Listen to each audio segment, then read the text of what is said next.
Hola, buen día. ¿Ahora sí? ¿Se me escucha?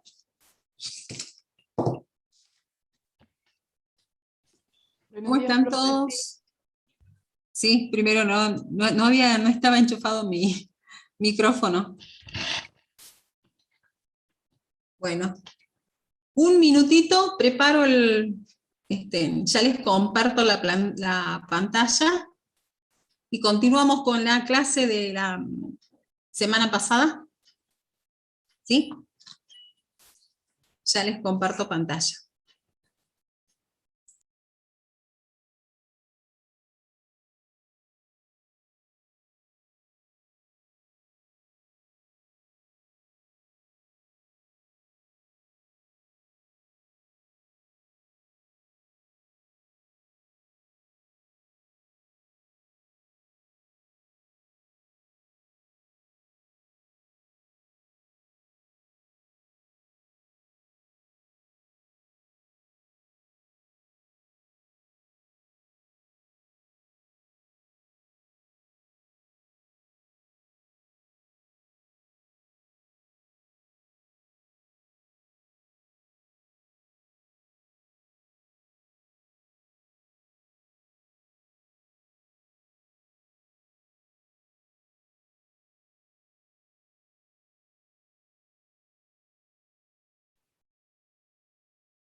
Bueno, repasemos entonces. Buen día. ¿A qué hora sería el coloquio?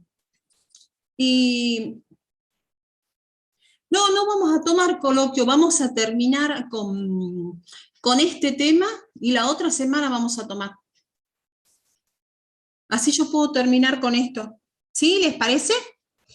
Así podemos terminar y el coloquio va a ser de física de suelo, todo completo, textura, estructura. No hemos avanzado tanto como para tomar un coloquio.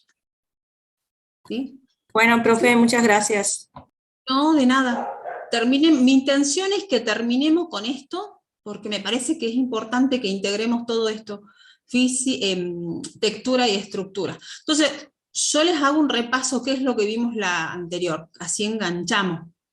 Bueno, comenzamos viendo las propiedades físicas del suelo. Recuerden que todo esto no es más que producto de todos los procesos que se dan en la formación del suelo. Entonces comenzamos viendo la textura y viendo la importancia que tenía la textura. ¿Por qué? Porque primero que es una propiedad que no se modifica con el tiempo, no se altera, solamente salvo casos excepcionales y vimos procesos erosivos o que haya deposición de materiales.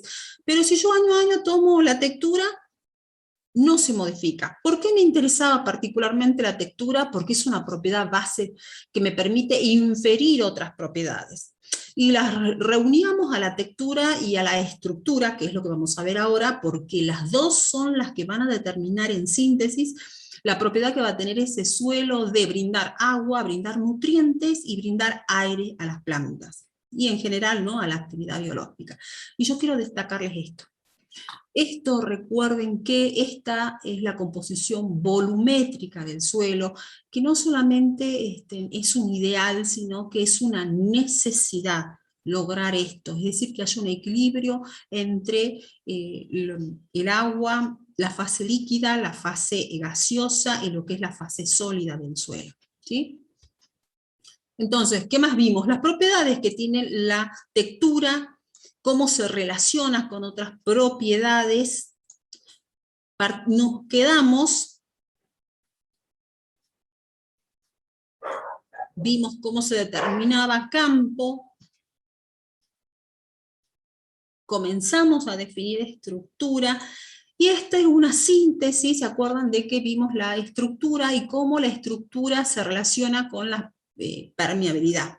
Y esto es importante, ustedes lo vieron cuando comenzaron a ver en el apunte de perfil, vieron que para determinar la permeabilidad de un suelo, en general se infiere, se tiene en cuenta la textura, la estructura, la presencia, por ejemplo, de grietas.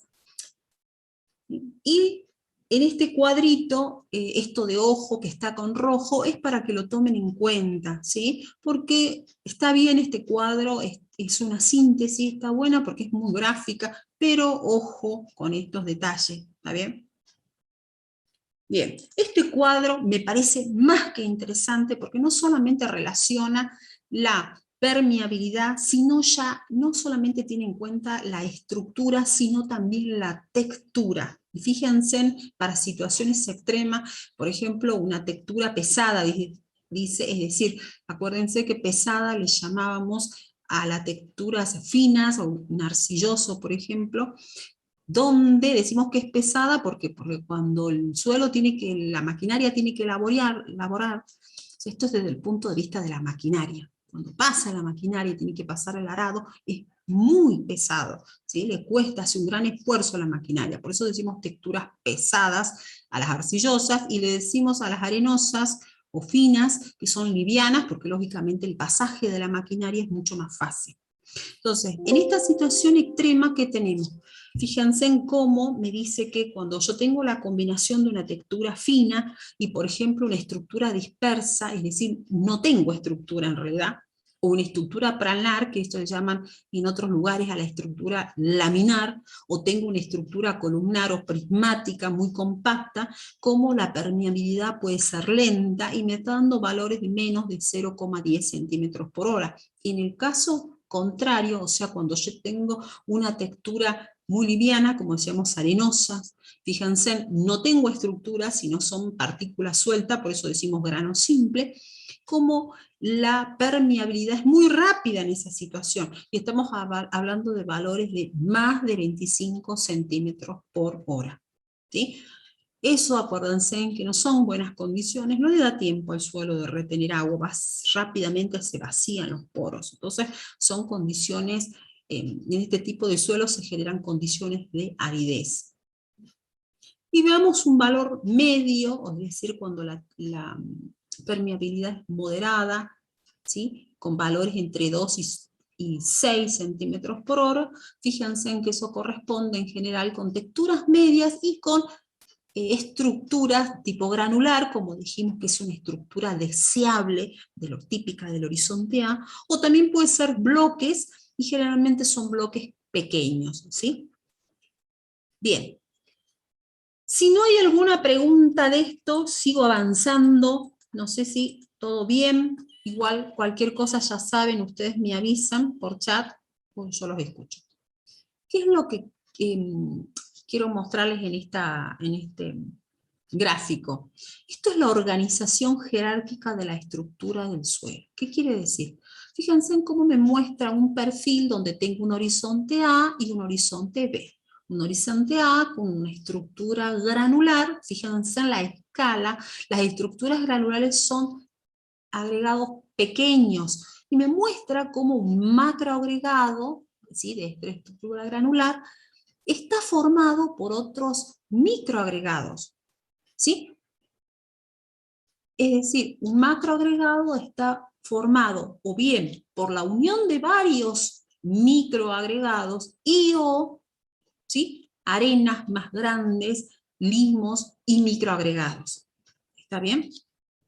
A su vez, me muestra como una estructura de prismática, y fíjense en el tamaño, son estructuras o agregados más grandes, ¿sí? A su vez, están formados por otros agregados que pueden ser bloques o pueden ser otros prismas que son más pequeños, y si yo sigo rompiendo esto, voy a seguir teniendo otros agregados, ¿sí? Entonces esto me está dando idea cómo la estructura está formada, ¿sí?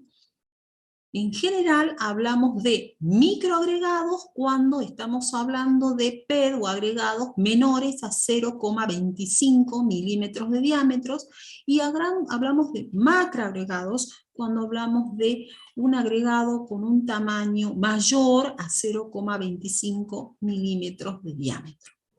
¿Sí? Ahora, esto nos da pie a que veamos este modelo. Fíjense, es un modelo interesante, a mí me gusta, porque nos muestra, ¿sí?, cómo está formada la estructura del suelo. Entonces, en este gráfico, ¿qué es lo que vemos? Esto que está acá, se ven como círculos más grandes, más pequeños, lo que me está mostrando son las partículas individuales del suelo. Y me muestra cómo las partículas individuales del suelo, para suelos de textura fina y los suelos de textura media, se unen y forman microagregados. Dijimos que los microagregados son agregados menores a 0,25 milímetros de diámetro. Y como vimos anteriormente, estos microagregados se unen y forman esto que está acá, que es un macroagregado. ¿Sí? Esto está acá, es un macroagregado. Entonces, a su vez, estos macroagregados se unen para formar un agregado más grande. ¿Está bien? Y acá hay un concepto, fíjense, que hasta 2 milímetros se consideran macroagregados, pero cuando ya son mayores a 2 milímetros hablamos de terrones. ¿Está bien? Entonces, estos espacios, fíjense, entre una partícula y otra partícula individual, estos espacios es lo que se conoce como poros. ¿Sí? Poros texturales, es decir, son poros productos del espacio que hay entre una partícula y otra. ¿Sí? A su vez, estos espacios que hay entre estos microagregados, o bien entre estos macroagregados, le llamamos poros estructurales. Y vuelvo a repetir, y por eso está en rojo, en el caso de suelos de textura fina y media. ¿Para qué vemos esto? Para que tener en cuenta o graficar, fíjense, a qué nivel cuando nosotros alteramos un suelo, cuáles son los agregados que vamos a afectar. Cuando nosotros alteramos un suelo, ¿sí?, lo modificamos ya sea por la labranza, puede ser porque ganadería, silvicultura, lo que fuere, se altera el suelo y nosotros alteramos a nivel de los macroagregados. ¿Está bien? Es decir, vamos a afectar estos agregados, los macroagregados y los terrones, es decir, todo lo que está por arriba de 0,25 milímetros de diámetro. ¿Está bien? Y lo que alteramos también son los macroporos. ¿Está bien ahí? ¿Se ha entendido eso? ¿Para qué sabemos? ¿Para qué esto? Para entender después, ya vamos a ver cuando veamos poros, qué funciones se van a alterar cuando nosotros hagamos nuestro impacto sobre el suelo. Vuelvo a repetir, esto se cumple para suelos de textura fina y media. ¿Por qué no se cumple para los suelos de textura gruesa? A ver, ¿qué opinan ustedes? ¿Por qué para los suelos de textura gruesa esto no se cumple?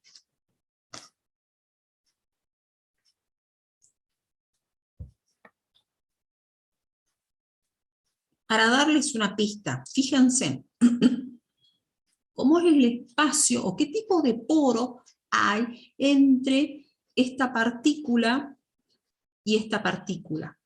¿Cómo son estos? Son microporos. ¿Y qué ocurre en el caso de los suelos de textura gruesa? ¿Cómo es el espacio? Macroporos. Exactamente. Tal cual, mis estimadas. Es así. Entonces, esto que hablamos está relacionado con los suelos de textura fina y media. Entonces, esto nos da pie para entender que la importancia que tiene la formación de agregados en los suelos de textura fina y media, porque son los que van a dar lugar a los macroporos. En cambio, en los suelos de textura gruesa, los espacios entre una partícula y otra ya son macroporos, son grandes. En el caso de los suelos de textura fina y media, en cambio, los macroporos, estos y estos, se van a dar si el suelo tiene estructura. Bien, Entonces, entendido esto, les voy a mostrar este grafiquito que está acá, que lo que me muestra que es. Esto es un macroagregado, fíjense, tiene más de 3 milímetros de diámetro, y lo que quiere mostrar es cómo el macroagregado está formado por otros agregados más pequeños, ¿sí? Microagregados. Y lo que me muestra, fíjense, esto que se ve acá, son por un lado las hifas de los hongos, y por el otro lado las raíces. Fíjense cómo se ve que las hifas, ya vamos a ver las raíces de los hongos, producen exudados polisacáridos que cumplen una función de red, unen a estos microagregados, producen sustancias pegajosas. Estos polisacáridos son pegajosos y cumplen, y es como yo algunas veces le digo, para que ustedes tengan idea y no lo olviden, es como cuando le echamos miel al pochoclo. ¿Sí? Entonces los pochoclos se unen, se pegan unos con otros. Bueno, eso sería la función que cumplirían. Es los exudados de las raíces y las hifas de los hongos. Unen con esa sustancia pegajosa a estos microagregados que a su vez forman macroagregados. Y vuelvo a repetir, los macroagregados pueden estar formados por un conjunto de microagregados o también son una mezcla de microagregados y partículas individuales más grandes, como pueden ser arenas, como pueden ser limos. Si nosotros nos vamos más al detalle y observamos el microagregado, ¿qué es lo que se ve en el microagregado? Fíjense, las raíces, ya vemos las hifas, las esporas de los hongos, e incluso, fíjense, ya vemos al detalle de los pelos radicales, y ya se puede ver granos de arena fina, limo, ¿sí? Restos incluso de materia orgánica. ¿Qué pasa si yo observo con más detalle y tomo, ¿sí?, uno de estos agregados que están formando el microagregado? Nosotros lo vamos a llamar submicroagregados. Los miramos en más detalle y lo que ya observamos, fíjense, son partículas de limo, ¿sí?, que están incrustadas, fíjense cómo tiene restos, ¿sí?, de bacterias, cómo se observan restos de plantas, y cómo se observan bacterias en esos restos de plantas. Acá ya se pueden ver algo de los dominios. En síntesis, lo que se ve es cómo la materia orgánica, ya sean porque son restos de plantas o restos de, incluso de hongos, también se observan bacterias y se encuentran incrustados en medio de las partículas de estas minerales. ¿Está bien?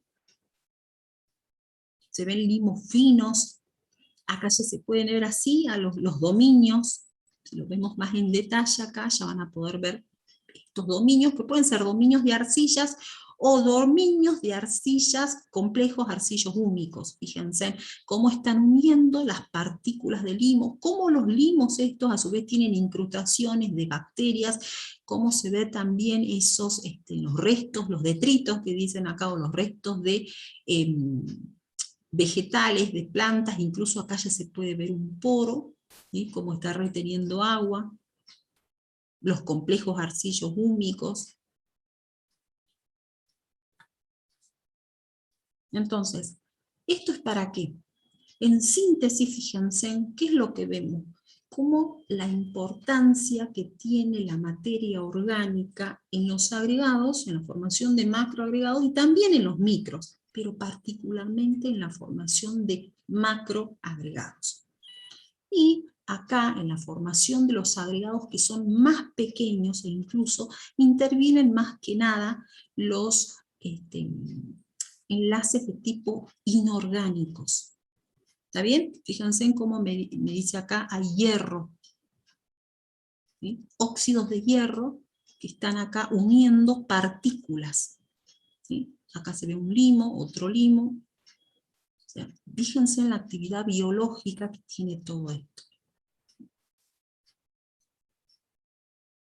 Entonces, esto no es nada más que para que entiendan entonces cómo la materia orgánica cobra importancia, cómo hay una jerarquía de agregados, ¿sí?, cómo se van formando y cómo por lo tanto Cuando nosotros alteramos la materia orgánica de un suelo, alteramos la estructura que tiene ese suelo. Por eso el excesivo laboreo del suelo, que expone la materia orgánica al proceso de mineralización, va a alterar la estructura. Y por lo tanto, las funciones que cumplen, ¿sí? Esos poros que se forman con la estructura del suelo. Vamos a perder esos macroporos en el caso de los suelos de textura fina y media, y por lo tanto se van a alterar las funciones que cumplen esos macroporos. Ahora bien, vamos entonces a ver el ciclo de los agregados. ¿Por qué? Porque en el suelo la formación de agregado, todo lo que es estabilización, esto no es algo, no es que se forme un agregado y queda definitivamente, no, constantemente se forman, se estabilizan, se destruyen, porque justamente la materia orgánica se forma y también se va descomponiendo, hay un proceso de mineralización. Entonces esto es un proceso muy dinámico. Bien. Por eso hablamos de ciclos de los agregados. Entonces podemos hablar de 3 etapas. La primera es la formación de agregado a partir de un material que no es agregado. Una segunda etapa de estabilización de los agregados, y la última etapa que es la destrucción de los agregados. Esto se puede dar por etapas, en formas consecutivas, o bien se puede dar todo en simultáneo. ¿Está bien? Vuelvo a repetir, es un proceso muy dinámico en el suelo. Entonces, vamos a ver cómo se forma un agregado a partir de un material no agregado. Y ahí vamos a ver primero algunas definiciones. Cuando yo hablo de agregados estables, ¿a qué me estoy refiriendo? Me estoy refiriendo a la unión de las partículas primarias. Dijimos que los agregados, ¿sí?, están formados por partículas primarias, quienes son la arena, el limo y la arcilla, y que están fuertemente unidas entre sí. ¿Sí? Yo sé que un agregado no es estable porque cuando yo lo coloco en agua, ese agregado no se dispersa. Entonces hablo de un agregado estable. ¿Está bien? Ahora, para que se forme un agregado estable, necesito una primera etapa que es lo que se conoce como floculación. Aquí, en la floculación, intervienen los coloides del suelo, particularmente las arcillas.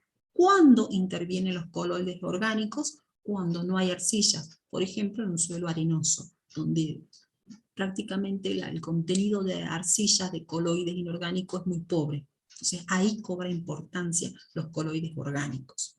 ¿Está bien? Entonces, para que yo tenga un agregado estable, tiene que haber una primera etapa necesaria, que es la etapa de floculación, y después vendrá una etapa de cementación. Entonces, dijimos que la floculación es un prerequisito y que yo necesito de coloides, ¿sí? Y que estén floculados. Cuando yo me refiero a floculados, hago referencia a que esos coloides tienen que estar unidos por una fuerza, ¿sí? Domina la fuerza de atracción sobre la fuerza de repulsión. Y dijimos que en esta etapa cobran mucha importancia los enlaces de tipo inorgánicos. La etapa ya de estabilización de los agregados ya implica el enlace mutuo de estas partículas floculadas, y también, ojo, ahí intervienen las partículas primarias, y acá cobra importancia los enlaces orgánicos. Son muy importantes los cementantes únicos. Entonces, vamos a ver cómo es este proceso de floculación. ¿Sí? Dijimos que vamos a partir de un material que está disperso. Eso es lo que me muestra este grafiquito. Este gráfico lo que me muestra son arcillas. Fíjense. Para que haya, vuelvo a repetir, un agregado en el suelo, yo necesito que haya arcillas. Por eso es que los suelos de textura gruesa no tienen estructuras fuertes, porque no hay arcillas. ¿Sí? Entonces ahí, para que haya agregación, solamente va a haber cuando haya materia orgánica, si no, material es suelto. ¿Está bien? Necesito las arcillas. Entonces, la primera etapa es esto. Lo que me está mostrando este gráfico es un sistema donde las partículas de arcilla, fíjense, están en forma individual, están dispersas. ¿Sí? Y lo que me está mostrando acá ya son las arcillas formando los que son como dominios o clúster, fíjense, que son, no es más que la disposición en forma paralela, ¿sí?, de las arcillas. ¿Sí? Se forman pequeñas pilas de arcillas. Y luego la etapa final ya el sistema, fíjense, acá ya tengo los clústeres, los dominios unidos entre sí, ¿sí? Y donde se unen, ¿por qué? Porque este grupo tiene en los bordes cargas positivas y en la parte plana tienen cargas negativas. Eso permite que se unan entre ellos y formen flóculos, primero microflóculos, después flóculos que son más grandes, y fíjense, justamente por el peso que tienen, terminan decantando. ¿Está bien? Entonces, esto ya es la etapa final donde ya se formó el flóculo. ¿Sí? Miren, acá se puede visualizar mejor. Acá lo que vemos son sistemas dispersos, es decir, las partículas están separadas, estas arcillas están separadas entre sí. Acá lo que se ve es que ya comienzan a formar los dominios, al principio son dominios, clúster, como les decía, no son más que la disposición de las arcillas en forma laminar, una encima de la otra, ¿sí? Como si fuesen las páginas de un libro. Y cómo posteriormente se unen estos dominios, estos clústeres, formando microflóculos, y cómo justamente después estos flóculos por el mismo peso decantan. Entonces, este es un estado ya floculado. Esto que yo lo veo acá en un vaso precipitado, ocurre en el suelo. ¿Está bien? Ahora, ¿por qué ocurre esto? Intervienen y ahí cobran mucha importancia los cationes que están sorbidos en ese complejo, en esos coloides. Entonces, cuando los cationes que dominan esos coloides, estas arcillas, son por ejemplo calcio, ¿qué es lo que va a pasar? El calcio tiene dos cargas positivas y va a permitir, fíjense, la unión entre una arcilla, una lámina de arcilla y otra. Fíjense en el efecto de puente que está haciendo el catión calcio gracias a las dos cargas positivas que tiene. Aquí me está mostrando las láminas de arcilla y cómo el catión calcio permite la unión de esas arcillas. ¿Sí? Entonces, en síntesis, el calcio favorece la floculación. Y me está mostrando esta gráfica el efecto contrario del sodio. El sodio lo que tiene es una sola carga, acuérdense, el sodio se hidrata, ocupa mucho espacio, se hace voluminoso y tiene una sola carga. Entonces no permite, no tiene el efecto de puente, y también lo que hace es no permitir que las arcillas se unan una con otras. ¿Por qué? Porque las cargas negativas de las arcillas no son compensadas con las cargas del sodio. El sodio, a tener una sola carga, hace que las arcillas sigan teniendo una carga negativa y por lo tanto, en lugar de atraerse, se repelen. Dominan las fuerzas de repulsión sobre las de atracción. Por lo tanto, es lo que me está mostrando acá. Fíjense en cómo las arcillas están separadas unas de otras, es decir, logra un efecto de dispersión. ¿Se entiende eso?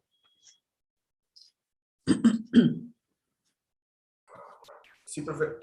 ¿Sí? Bueno, ustedes cualquier cosa me avisan si no se entiende. Bien, entonces, en síntesis, esta primera etapa de floculación, ¿sí?, necesaria para la formación de un agregado, tiene mucha importancia todo lo que sea enlaces químicos y cobran mucha importancia los cationes que hay. Si a este entonces sistema disperso yo le agrego calcio, eso va a favorecer la formación de estos dominios, de estos clústeres, y posteriormente la floculación. ¿Sí? Esto es lo que yo voy a ver si yo tengo un sistema disperso y agrego, por ejemplo, calcio. Ahora, si yo agregara sodio, no llego a esta etapa de floculación. Lo que voy a tener siempre es la dispersión de las partículas.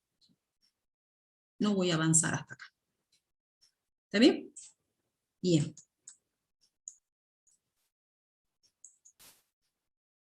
Entonces, veamos cuáles son los factores que van a intervenir en la formación y la estabilización de los agregados. Puede haber factores biológicos, vimos, químicos, como por ejemplo puede ser el agua, ¿sí?, ya sea por un efecto dipolo o capilar, o también puede ser químico por la unión de la materia orgánica, ¿sí? Se forma por eso hablamos de un enlace químico. Y también pueden actuar fuerzas intercristalinas.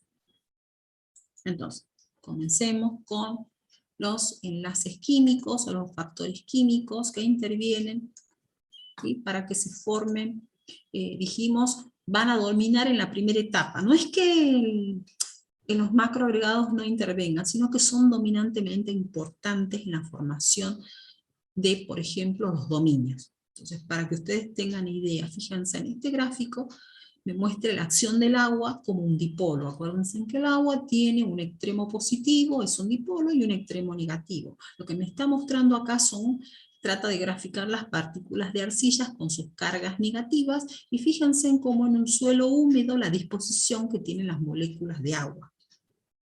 Eso permite que se forma como un puente, ¿sí?, que acerca estas partículas. Y fíjense en cómo puede intervenir el calcio con sus dos cargas positivas en esta, podríamos decir, actuando como puente que permite que se acerquen una partícula de arcilla con otra. Si este suelo se evapora, el agua se va, lo que va a permitir es que se acerquen estas partículas de arcilla. Otro efecto que tiene el agua es el efecto capilar. Estas son, vamos a imaginarnos que son partículas, ¿sí?, del suelo, ¿sí?, o puede ser también un conjunto de partículas de arcillas, ¿sí? ¿Qué es lo que me muestra? En general, cuando estas partículas del suelo está seco, lo que rodea a estas partículas es aire. Pero cuando el suelo está húmedo, lo que nosotros vemos es una película de agua que rodea, ¿sí?, estas partículas del suelo. Ahora, cuando se unen dos películas de agua, ¿sí?, lo que se forma acá, fíjense, es un menisco. Y esto está muy relacionado con la tensión superficial. Este menisco va a traer esta partícula, se forma acá una tensión que la podemos medir como tensión capilar. ¿Sí?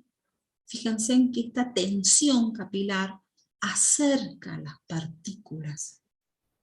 Y ese acercamiento de las partículas, ¿sí?, porque esto, a medida que se va secando el suelo, se va evaporando esta agua, se van a acercar estas partículas. Esta tensión va a hacer que el menisco sea más curvo, va a ser más fuerte la tensión con la que están unidas, las va a acercar más.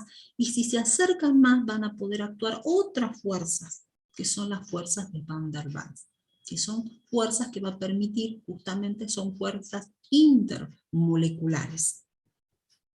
¿Está bien? Entonces, hay un punto en el cual el contenido de agua es el ideal, de modo tal que puedan actuar estas fuerzas de Van der Waals.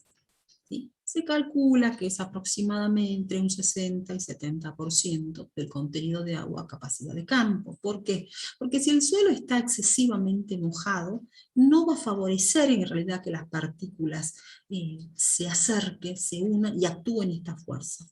¿Sí? Porque vuelvo a repetir, estas fuerzas van a actuar cuando las partículas estén cerca.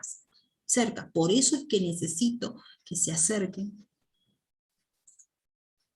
Si el suelo está excesivamente húmedo, lo que va a pasar es que estas partículas van a resbalarse una entre las otras, al contrario, no van a poder actuar estas fuerzas de Van der Waals. Entonces ese contenido de humedad en el cual van a poder actuar estas fuerzas es lo que se conoce como contenido de humedad crítico, que es más o menos entre un 60 y 70% de la capacidad de campo.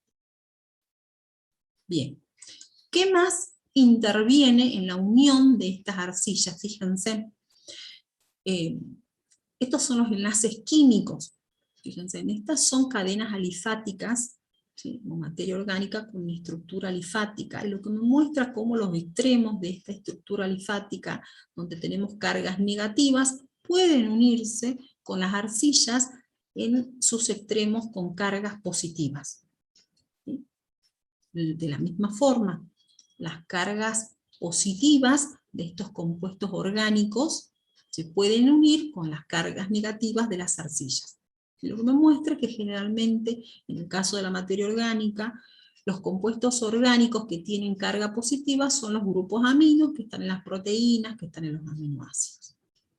Como más se puede unir una arcilla con la materia orgánica, fíjense en cómo vuelve a intervenir el calcio, ¿sí? Con sus dos cargas positivas, como siempre con este efecto de puente, y favorece entonces la unión entre en estas cadenas alifáticas y las arcillas. ¿Qué otra fuerza puede intervenir? Las fuerzas intercristalinas. Fíjense, la hemos visto, que son las uniones entre los bordes positivos y las cargas negativas que hay en las caras de las arcillas. ¿Sí? Se unen borde con cara. ¿Sí? Estas son fuerzas intercristalinas. Y estas son importantes justamente en una arcilla que tenga muchas cargas. Por lo tanto, estas fuerzas, por ejemplo, se van a ver favorecidas cuando tenga arcilla del tipo de la morillonita, y va a ser menor esta fuerza intercristalina, por ejemplo, en una arcilla del tipo caulinita. ¿Está bien? Bien. Esto, fíjense en todo lo que hemos hablado, fíjense en cómo son importantes entonces las etapas de floculación, en la etapa de formación de los dominios. Ahora veamos este grafiquito, que es lo que me muestra. Fíjense, estos son suelos que ustedes ya han visto. Y lo que me muestra cómo los ciclos de humedecimiento y secado, o sea, en estos suelos donde dominan las arcillas de tipo morillonita, ¿sí? Favorecen la formación de agregados y favorecen también, fíjense, que se evidencien, fíjense en este suelo seco, cómo se ven claros, podríamos decir, se observan claramente las estructuras del suelo, ¿sí? Cómo se separan perfectamente los agregados, ¿sí? O sea, que ayuda a la definición de los agregados. Lo mismo ocurre con las raíces de las plantas, también favorece, porque cuando las raíces de las plantas toman la humedad del suelo, ¿sí? Secan ese suelo, y fíjense en cómo también eso favorece a que se acerquen las partículas del suelo, y también hace que se definan más los agregados. El mismo efecto de humedecimiento y secado lo hacen los ciclos de congelación y descongelación.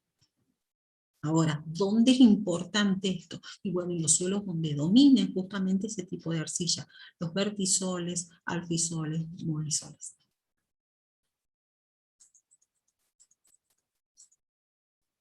Ahora veamos cómo actúan los agentes biológicos. Y ahí, recuerden el grafiquito que vimos hace rato. Entonces, ¿cómo actúan, por ejemplo, cobran mucha importancia en la formación de estructuras del suelo, todo lo que sean las lombrices, las termitas y las raíces? Pensemos que las lombrices, cuando se alimentan, a ver, piensen, esta es una lombriz que cuando se alimenta de la materia orgánica del suelo, lo que hace también es incorporar parte de las partículas del suelo. Y bueno, todas esas partículas más la materia orgánica pasan por su tracto digestivo, ¿sí? Y las heces que tienen, o sea, los pellets que le llaman, los bloques, esos pellets que producen justamente las lombrices en sus heces, y favorecen, es como si fueran pequeños microagregados muy estables. ¿Sí? Ese sería el efecto que cause no solamente las lombrices, sino también en el mismo movimiento que las lombrices tienen en el suelo, lo que hacen es permitir que se acerquen las partículas del suelo unas con otras, y también favorecen la formación de bioporos. Para que ustedes tengan una idea de la importancia de las lombrices, yo les puse acá simplemente a modo de curiosidad, que muestra cómo son la distribución de las diferentes especies de lombrices que hay en el planeta. Este es un mapa europeo, ¿sí? Si ustedes cliquean acá, pueden ingresar, ¿sí? Estas son las termitas o termites que son más importantes en zonas áridas, en cambio las lombrices están más en zonas más húmedas. ¿Está bien? Entonces, en síntesis, las lombrices, las termitas, favorecen, por un lado, la formación de los bioporos. ¿Por qué son importantes los bioporos? Porque tienen continuidad. En el suelo no siempre los poros tienen continuidad. Los poros generalmente de un suelo son grandes, o pueden ser algunos cerrados, algunas veces más gruesos, más finos, no son tubos perfectos. En cambio, los bioporos sí favorecen, al ser continuos, favorecen, por ejemplo, la infiltración del agua, la percolación, el desarrollo radicular. ¿Sí? El movimiento de estos organismos favorece que se acerquen las partículas del suelo unas con otras. ¿Sí? Y como decíamos, las heces o los pellets de las lombrices son en el fondo microagregados, agregados muy pequeños gracias a que a la materia orgánica y que han pasado por todo el tracto digestivo de este organismo y han intervenido incluso enzimas. Entonces son microagregados bastante estables que son importantes, por ejemplo, en suelos forestales. Otra cosa. Yo les mostraba, a ver, esto que vimos acá. Tanto las hifas de los hongos como las raíces de las plantas producen polisacáridos. Son sustancias, estos polisacáridos, como yo les decía, producen sustancias pegajosas que permiten que los microagregados se unan. Los unen como se une un pochoclo, forman una especie de red. ¿Sí? Fíjense en la importancia entonces de los hongos y las raíces en la formación de los microagregados. También cobran mucha importancia las micorrizas.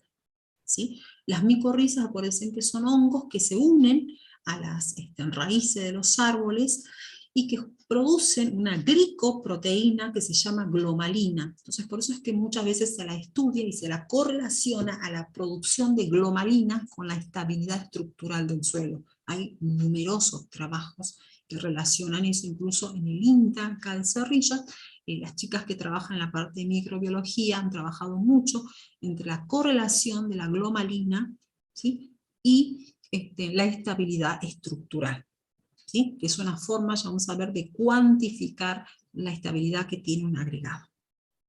¿Sí? Incluso las bacterias, fíjense, esas bacterias que por ahí ven acá en las partículas del suelo, también producen sustancias pegajosas, adhesivas, que favorecen la unión particularmente a este nivel, a nivel de unir partículas de minerales, ya sean limos o limos con arenas finas, o limos con dominios de arcillas o complejos arcillos únicos. ¿Sí? Bien.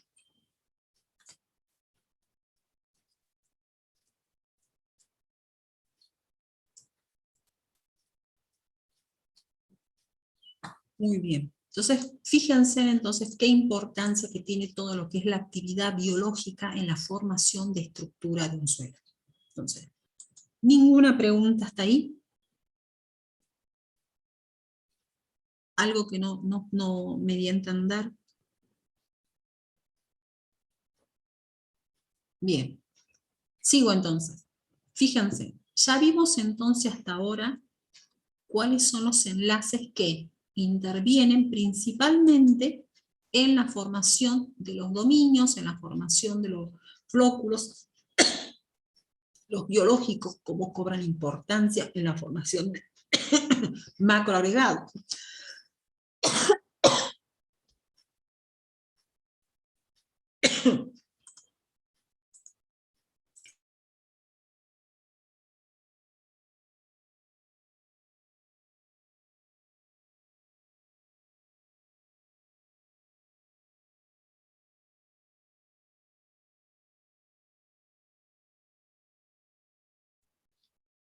Perdón, ahí sigo. Y ahora lo que vamos a ver es, esto nos importa mucho, cómo se destruye un agregado, es decir, el mecanismo de desagregación. ¿Sí? Antes que me olvide, por favor, cuando hablamos de cementantes del suelo, ¿cuáles son cementantes? ¿Cuáles son los que permiten darle estabilidad a un agregado? Además de la materia orgánica, son cementantes los hidróxidos, por ejemplo, de hierro, los carbonatos de calcio, el calcio de magnesio, los fosfatos de calcio. Todo eso son cementantes. ¿Está bien? cobran mucha importancia en todo lo que es la estabilidad. Aquí los tienen. Cobran mucha importancia en todo lo que es la estabilidad del agregado. Por eso es que se agregan, por ejemplo, carbonatos de calcio para favorecer la formación de estructura. Los hidróxidos de hierro son importantes, por ejemplo, en los oxisoles, que favorecen justamente la estabilidad de esa estructura. Los cementantes únicos, fíjense, los fosfatos de calcio, todo esto son cementantes. Es decir, estabilizan la estructura. Y lógicamente los cementantes únicos a través de la materia orgánica. Entonces, ahora veamos cómo se destruye la estructura. ¿Cuáles son los mecanismos de desagregación? ¿Cuáles son los más importantes? El efecto del aire entrampado, o lo que se conoce como estallido, la microfisuración por expansión diferencial, la desagregación mecánica, es decir, por el impacto de la gota de lluvia, incluso las herramientas de trabajo sobre el suelo, la dispersión físico-química y los sistemas de cultivo y la labranza. Entonces, comencemos. El efecto del aire entrampado o estallido. Fíjense, cuando un suelo está seco, ¿sí? Un agregado está muy seco, y se humecta rápidamente, o se moja rápidamente, ¿qué es lo que va a ocurrir? Que en este agregado, fíjense, estos son agregados, me está mostrando, fíjense, en este vaso precipitado hay agua, rápidamente van a comenzar a ingresar por los poros agua. Cuando el suelo estaba seco, esos poros estaban ocupados por aire. Este rápido ingreso del agua a través de los poros va a hacer que este aire, por eso se llama aire entrampado, que está adentro de este agregado, no pueda salir. Y ese aire entrampado es como si ustedes apretaran con la mano un globo. ¿Sí? Yo lo aprieto y ese aire, ¿por dónde sale?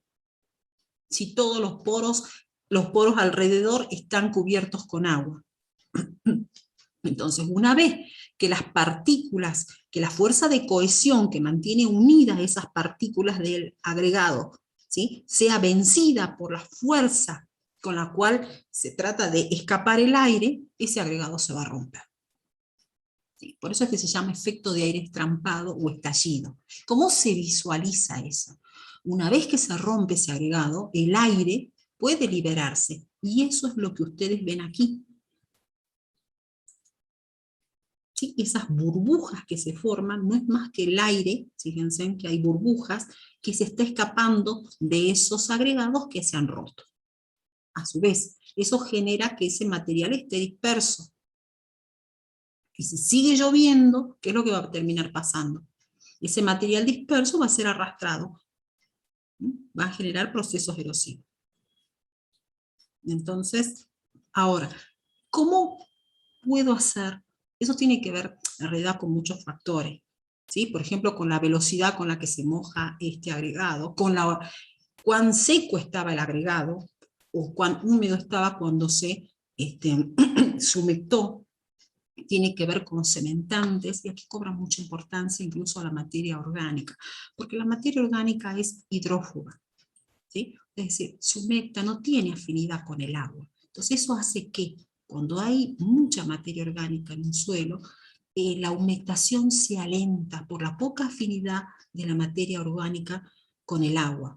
Y eso entonces favorece, reduce, le da tiempo a que el aire se escape de este agregado y sea menor el efecto de estallido o el aire entrampado. Ahí voy al chat.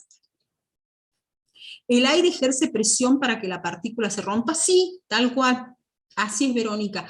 Ustedes imagínense un globo y ustedes con su mano tratando de apretan el globo. ¿Qué es lo que va a pasar? ¿Cómo hace ese aire para salir?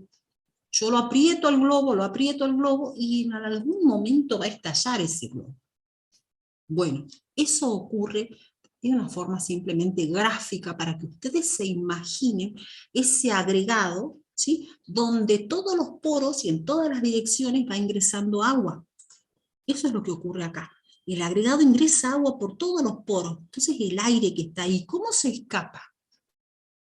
Y cuando venza la presión que ejerce el aire, una vez que venza la fuerza con la que están atraídas las partículas formando el agregado, esa cohesión que hay, y va a estallar el agregado, se va a ir rompiendo y se va a liberar el aire. Y eso es lo que ustedes visualizan como esas burbujas, que no es más que el aire que finalmente ha podido escaparse. ¿Sí? ¿Se entiende?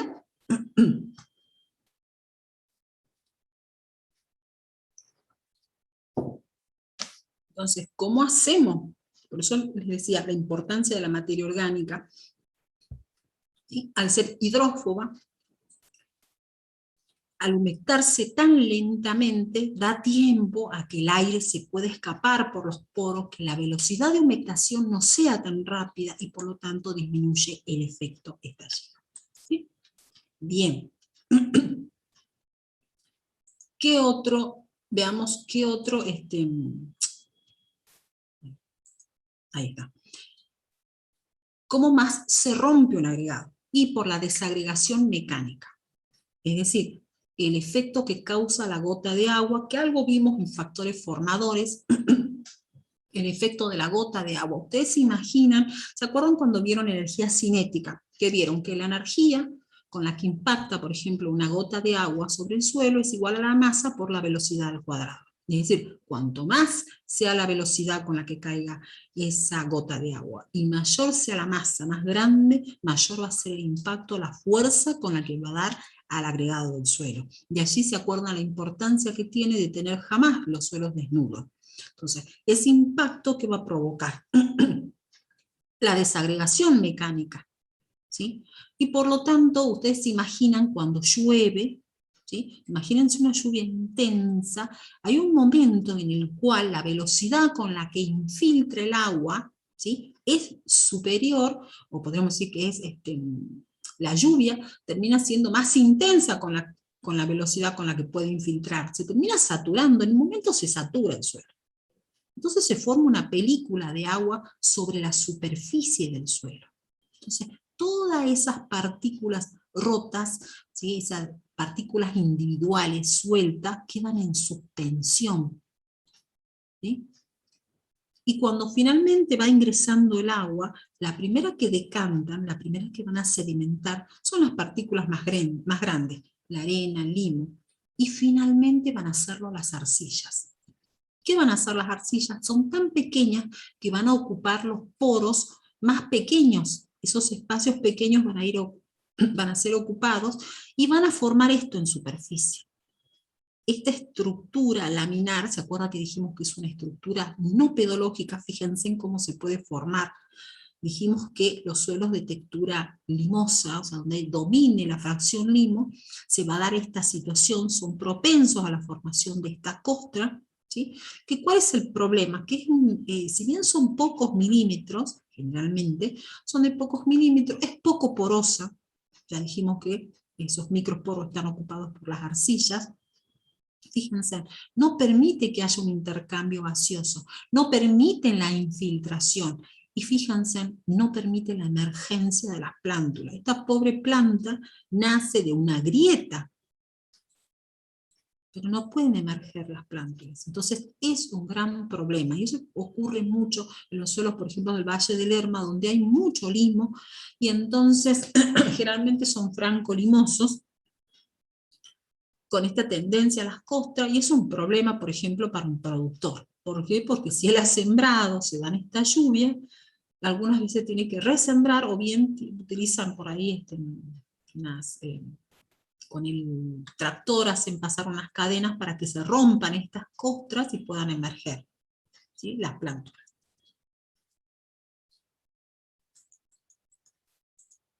¿Qué más provoca la ruptura de un agregado? La dispersión físico-química, es decir, un suelo donde domine el sodio, ¿sí? O bien porque el riego se hace con agua que tenga altos contenidos de sodio. Bien. Y en esta foto lo que me muestra cuál es las características, cómo se observa un suelo, fíjense, que tiene mucho sodio. Recuerden que el sodio es un dispersante, por lo tanto no favorece la floculación, por lo tanto es un suelo que no va a tener una buena estructura, y esto ustedes lo han visto cuando han visto el proceso de solonetización. Entonces, es un suelo donde no se van a dar condiciones para que haya una buena estructura, no hay floculación, no hay estructura, no puedo pasar sin floculación, no hay estructura. Entonces va a ser un suelo que tenga, si es incluso de textura media o fina, fíjense, van a ser compactos, no va a favorecer el desarrollo radicular, no hay una buena aireación, no hay una buena infiltración. Y aquí lo que me está mostrando, estos señores que están acá, este señor Adolfo Casas y este Placenti, son gente que ha trabajado mucho, estos ingenieros han trabajado mucho en física del suelo, y lo que han trabajado mucho es con agropiro, que es una pastura, y lo que han visto que es muy tolerante a la salinidad y sodicidad, y con eso, fíjense, han ido haciendo pruebas para mejorar justamente la permeabilidad, la estructura del suelo.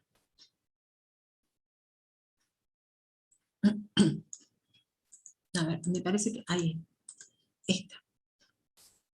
¿Qué ocurre con los sistemas de cultivo y las labranzas? Sí, estos también impactan sobre la desagregación del suelo. Y esto tiene que ver mucho también con la potencialidad del cultivo. ¿Sí? Hay cultivos, ustedes ya saben que hay especies que van a favorecer la formación de agregados. Por ejemplo, ¿qué vieron ustedes? ¿Cuál de todo lo que hemos visto favorece la formación de un agregado?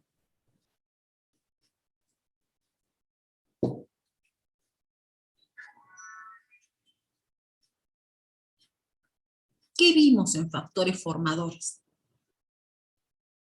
¿Qué tiene que ver con esto? Es lo mismo tener árboles. ¿Qué pasaba con, por ejemplo, es lo mismo tener una pastura que tener una soja? ¿Se acuerdan qué ventajas tenían las pasturas, por ejemplo?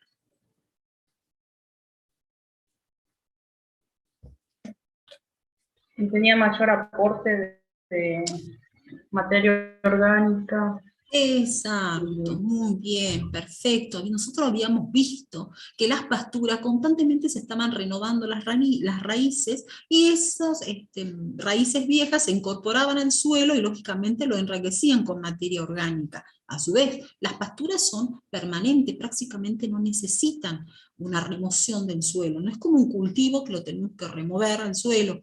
Entonces eso también favorece la estructuración. A su vez hay cultivos que van a requerir más movimiento del suelo y otros menos. Entonces eso también va a depender de qué cultivo, qué especie se trate.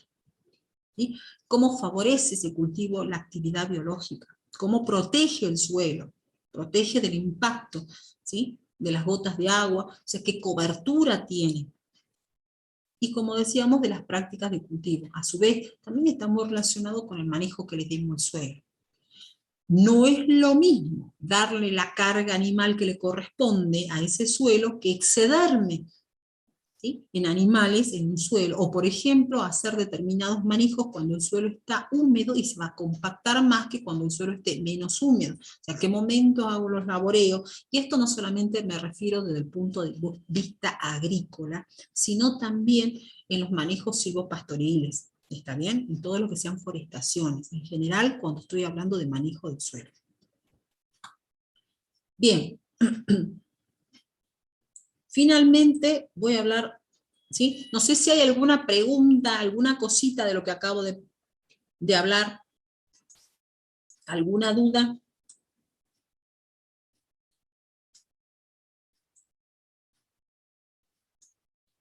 Bien, entonces, dos cositas. Me alegro, buenísimo. Entonces que se haya entendido, que me haya dado yo a entender, cualquier cosa ya sabe. En síntesis, fíjense la importancia que tiene la estructura, es decir, la agregación en los suelos de textura fina y media para la formación de macroporos. ¿Sí?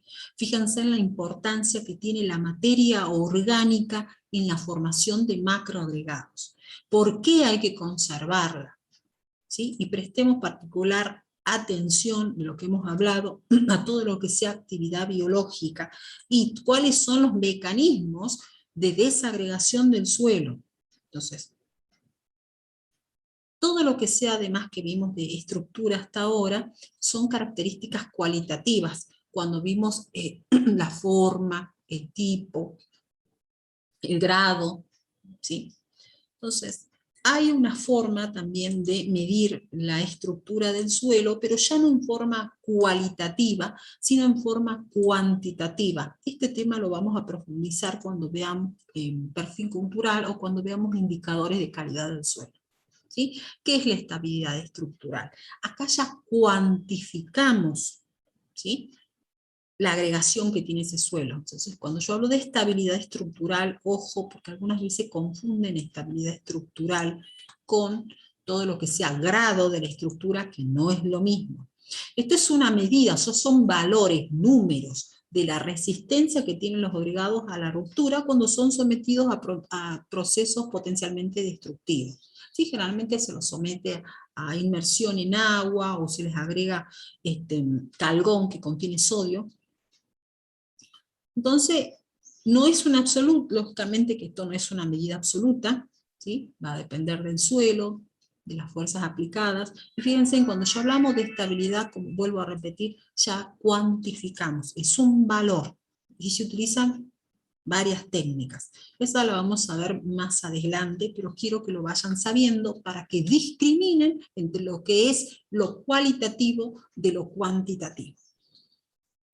Bien, entonces, terminamos con estructura y textura del suelo, ¿sí? Les doy unos minutitos, 5 minutos, para que se despabilen y comencemos con el tema de densidad y porosidad. Es un tema también muy lindo y que tiene que ver mucho con esto. 5 minutos para que se tomen un mate. Son las 9:03. A las 9:08 seguimos. Eso me da tiempo a mí de abrir el PowerPoint.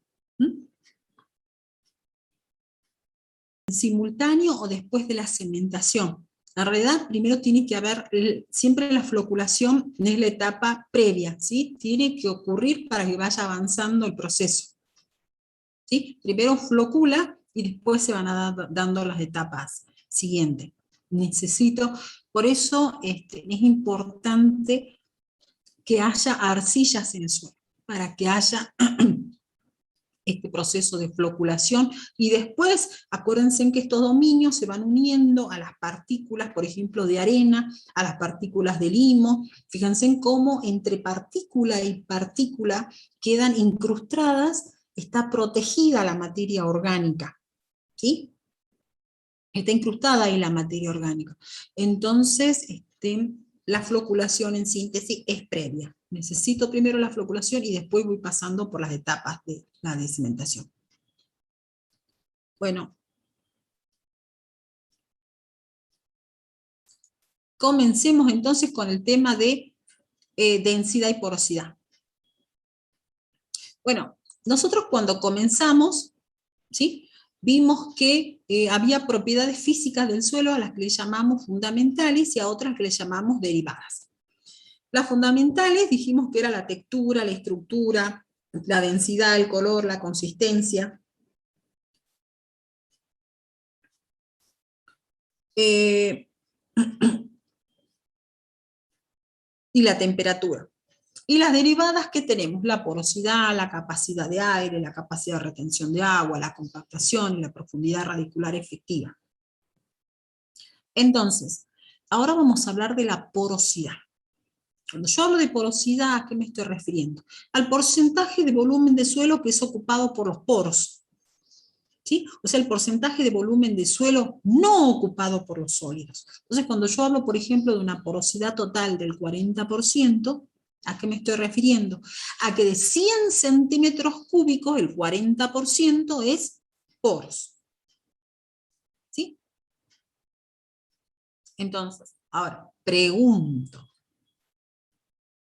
¿Cuál dijimos que es la porosidad ideal o necesaria, o tendríamos que por lo menos tener esa porosidad?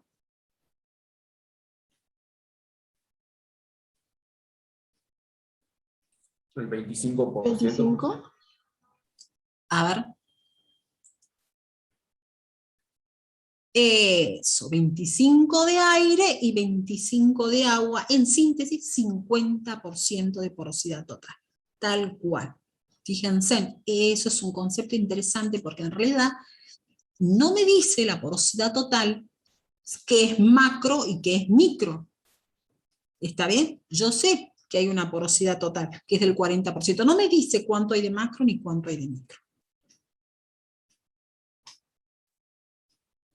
¿Sí? Entonces, ¿cuál es la importancia? Vimos que cuando se altera la estructura, se altera la porosidad. ¿Y qué altera la porosidad? Todo lo que sea el manejo. Ojo que también hay condiciones ambientales que también la altera, pero particularmente nos interesa todo lo que sea el manejo del suelo. Entonces, cuando el manejo no es el adecuado, la porosidad se altera.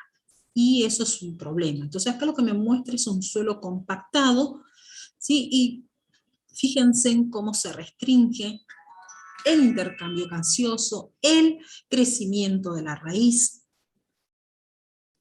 Y esto no es poco. Incluso la infiltración, es un suelo donde no va a haber tampoco un buen drenaje. Entonces es un problema todo lo que sea la alteración de la estructura del suelo porque impacta directamente en la porosidad. ¿Sí?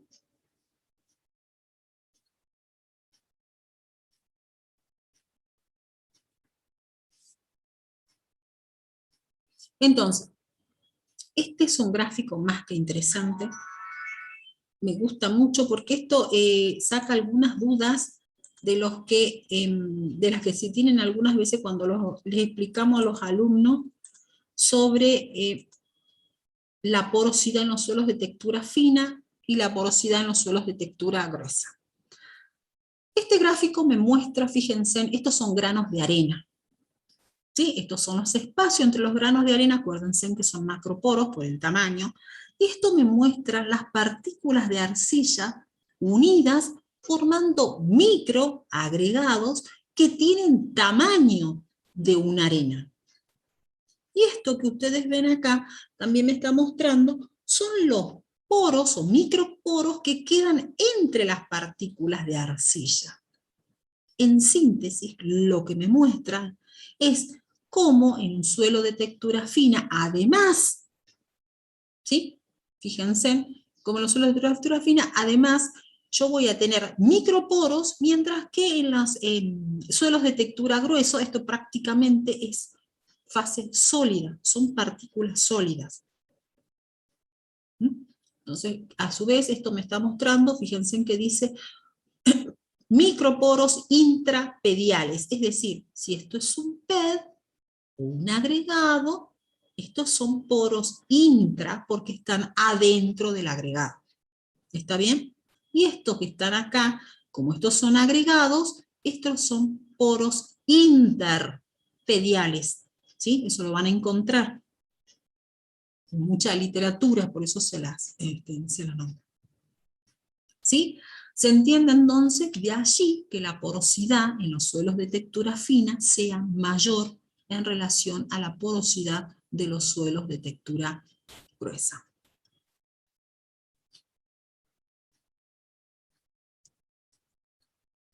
Este es el esquema de nuevo que habíamos visto, simplemente para recordarles, ¿sí?, cómo ahora vamos a aplicar el concepto de poros. Fíjense, vimos hace rato que el espacio entre una partícula y otra partícula daba lugar a lo que llamábamos como porosidad textural. Es una consecuencia de la textura. Mientras que el poro o espacio entre agregado y agregado es un poro estructural, consecuencia de la estructura. Este también es un poro estructural. ¿Sí? Entonces, fíjense, para que haya poros estructurales necesito estructuras en los suelos de textura fina media. Otro término que van a utilizar son, dentro de este microagregado, estos son poros intraagregados, porque están dentro del agregado, o intrapediales, eso viene de ped, adentro. Y estos son poros interpediales o interagregados. ¿Está bien?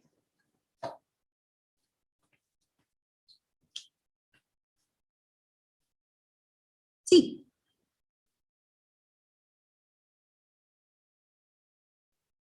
No, esos son bioporos. Lo vamos a llamar bioporo. ¿Está bien? Lo vamos a llamar bioporos. Pero son macroporos, son grandes. Por el tamaño son macroporos, son grandes. ¿Sí?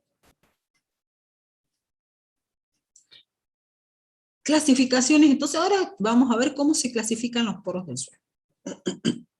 Se clasifican en poros capilares y no capilares, que vamos a tener como límite los 50 a 60 micrómetros. ¿Sí? Según su origen también los podemos clasificar entre texturales y estructurales. Y según la funcionalidad, macroporos, mesoporos y microporos. Entonces vamos viendo uno cada uno. ¿Cómo clasificamos los poros en función de su origen? ¿Se acuerdan que, vuelvo de nuevo, para los suelos de textura fina y los suelos de textura media, diferenciamos entre porosidad textural y porosidad estructural? Esta textural dijimos que eran los espacios entre una partícula y otra. ¿Está bien? Por lo tanto, son dependientes de la constitución granulométrica. Son poros menores a 50 micrómetros. Y hablamos de meso y microporos. Son poros capilares que, ¿sí?, son consecuencia de la textura del suelo, y dijimos que eso ocurre en los suelos de textura fina y media. Dijimos que como están dentro del microagregado, hablamos de poros intraagregados o intrapediales. ¿Qué función tienen estos poros, estos microporos? Almacenamiento de agua. Pero ojo, no todos. Solo van a ser accesibles para las plantas los poros entre 50 y 0,5 micrómetros. Los que sean más pequeños de 0,5 micrómetros, están tan fuertemente retenidos que la planta no lo puede aprovechar. Entonces hay un rango en el cual esos poros van a poder ceder agua hacia las plantas. Se ven muy poco afectados por la labranza y el manejo.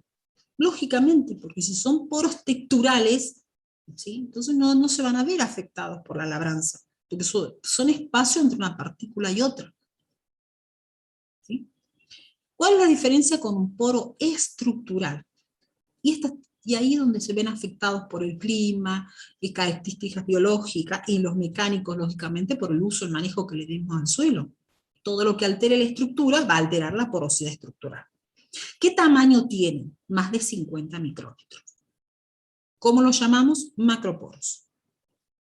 Son poros no capilares, justamente porque son mayores a 50 micrómetros, y quedan definidos por espacios vacíos entre agregados. Ya vimos, son poros interagregados o interpediales. Y fíjense, tienen otra función.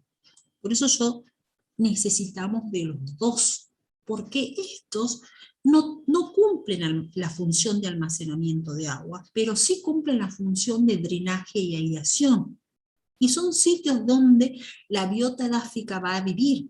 Y son también poros que van a facilitar el desarrollo radicular. Entonces, fíjense en cómo tenemos poros que cumplen diferentes funciones. Entonces, si eso lo relacionamos con lo que vimos al principio, que necesito que esa porosidad sea distribuida entre poros de aireación y poros que retengan agua, por eso voy a tener que tener un 25% para los que almacenen agua y otro 25% para la aireación. ¿Se acuerdan? Entonces, ¿qué va a afectar la porosidad estructural? Como decíamos, los factores climáticos, biológicos, el sistema de cultivo, el manejo que le demos al suelo. Entonces, esta es la clasificación de los poros según su origen. Ahora veamos la clasificación según su función. Entonces, dijimos que los que son mayores a 50 micrómetros son macroporos, y los llamamos poros de transmisión. ¿Qué función cumplen? Y todo lo que sea movimiento de aire y drenaje. Es decir, una vez que se han vaciado los macroporos, esos macroporos van a ser ocupados por el aire. y los necesito para que las raíces puedan respirar, para que no se generen condiciones anóxicas en ese suelo.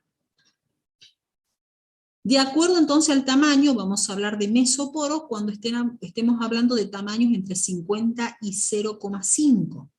Esta función es de retención de agua, y dijimos que por el tamaño sabemos que van a ser poros donde el agua en la planta va a poder aprovechar esta agua. Por eso hablamos de poros de almacenamiento. ¿Sí? Mientras que los poros residuales son microporos entre 0,5 y 0,005 micrómetros. Y eso ya cumple una función de retención y difusión de iones en solución. Fíjense en que acá esta ya no es agua aprovechable para las plantas. Y luego tenemos poros más pequeños todavía, que son poros de unión, que son microporos, son menores a este tamaño, 0,05 micrómetros. ¿Qué función cumple? Y la unión entre partículas. ¿Se acuerdan que vimos cómo el agua intervenía en la unión de partículas? ¿Sí? Entonces, esta es la clasificación de poros de acuerdo a su función. ¿Por qué nos interesan saber las funciones? Porque cada vez que alteramos el suelo, por lo tanto, alteramos la estructura, alteramos la porosidad, y en los suelos de textura fina y media se alteran los macroporos, estas van a ser las funciones que se van a ver alteradas. El movimiento de aire, el drenaje. ¿Está bien? Entonces, ahora vamos a ver diferentes tipos de poros, que era lo que ustedes me preguntaban sobre los bioporos. ¿Sí? Fíjense, estas son partículas de arena. ¿Sí? Dijimos que si estas son partículas de arena, ¿sí? En el caso de las partículas de arena, los poros entre una y otra partícula son grandes. Hablamos de macroporos, y son macroporos de tipo textural. ¿Sí? Esto me está mostrando, en cambio, los poros. Fíjense en cómo son los poros en el caso de que haya una estructura de tipo prismática. Me muestra las caras como son planas, y por lo tanto la forma que van a tener esos poros. ¿Sí? Estos son bioporos, y lo que me está mostrando es la continuidad que tienen, y cómo han atravesado a su vez el agregado. Son bioporos. ¿Sí? No solamente lo hacen las lombrices, sino las termitas, los insectos, las raíces de las plantas. Y como dice acá, lo interesante que tiene es el hecho de que tienen continuidad. Los poros normalmente en el suelo, les vuelvo a repetir, algunas veces son poros cerrados, algunas veces son poros donde son más gruesos, más finos, y algunas veces son tan finos, entonces no hay una continuidad en esos poros. Esa es la ventaja, o eso es las bondades, digamos, de los bioporos.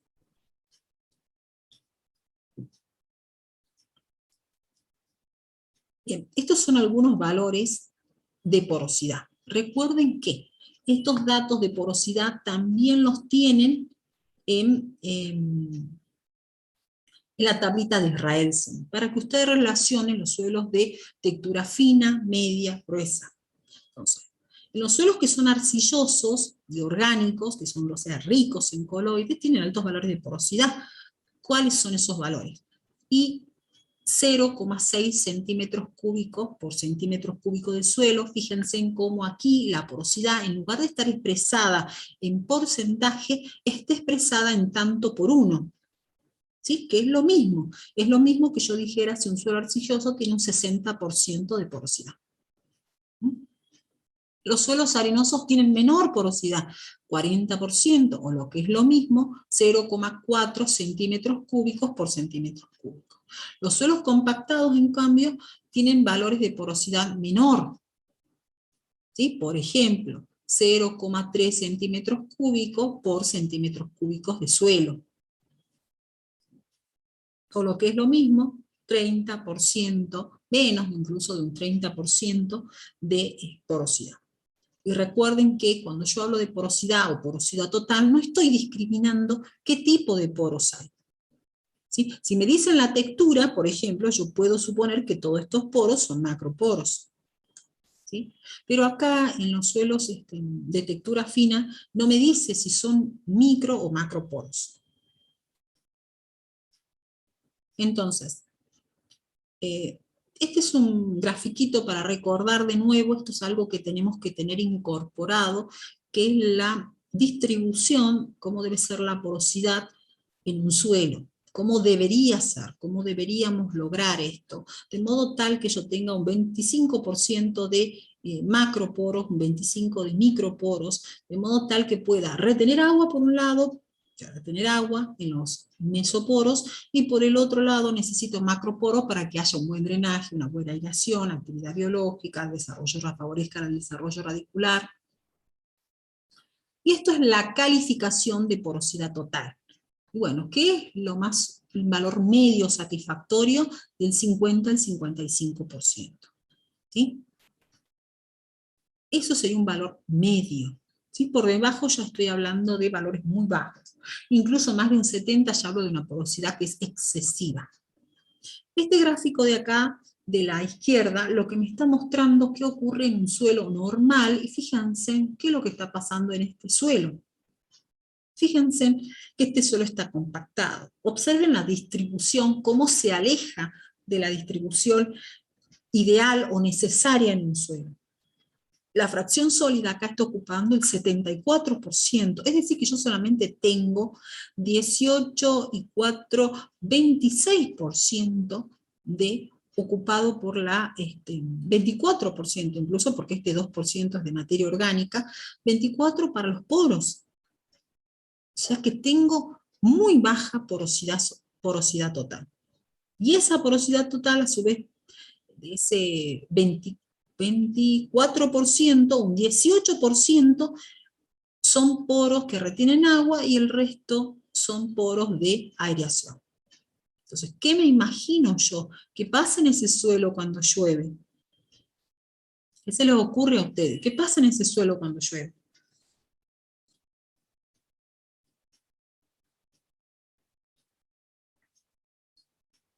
¿No escurre el agua y hay erosión, profe?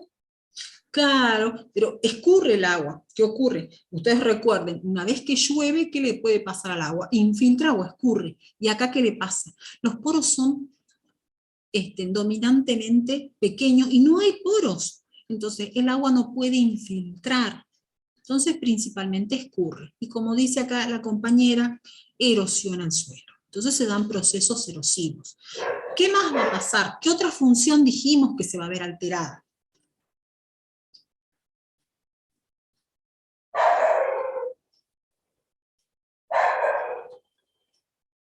Además de que no hay aireación, no va a haber un buen drenaje, no va a haber una buena actividad biológica, y lógicamente el desarrollo de la raíz va a ser un problema. Si esto está en un horizonte superficial, le va a costar mucho a la planta poder emerger, y si está en horizontes subsuperficiales también va a ser un problema, un impedimento para que la raíz se siga desarrollando.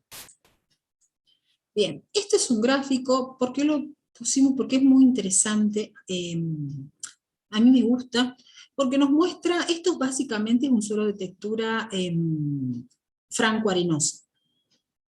Y me está mostrando cómo dominan, lógicamente, por las características, dominan los macroporos. ¿Sí? Y cómo más o menos tiene un 40% de porosidad, fíjense en cómo en las ordenadas está la profundidad, y en las abscisas está el porcentaje en volumen. ¿Sí? Y están los porcentajes de materia orgánica, arena, limo, arcilla, los microporos y los macroporos. ¿Sí? Acuérdense que esto es nuestro objetivo. Entonces, ¿qué me muestra? Este es un suelo que es franco-limoso. Los dos suelos son franco-limosos. Es decir, tienen la misma textura, la misma clase de textura. Pero ¿qué me muestra acá? Que en este suelo, fíjense, yo justamente en el horizonte superficial, tengo más de un 20% de macroporos. Mientras que en este suelo, que tiene la misma textura, ¿sí? Tengo menos del 20%, incluso menos de un 15% de macroporos. Acá los poros dominantes ¿sí? Son los microporos. Y en general la porosidad total es la misma. ¿Qué pasó acá? ¿Qué es lo que puede haber pasado?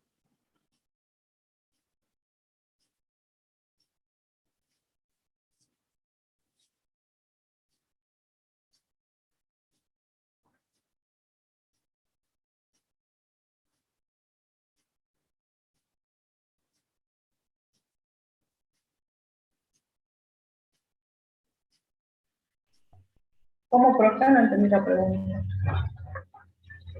¿Por qué dos suelos con la misma textura presentan diferente distribución en cuanto a los macro y los microporos? Debido al uso del suelo, por ejemplo, que haya habido actividad del hombre.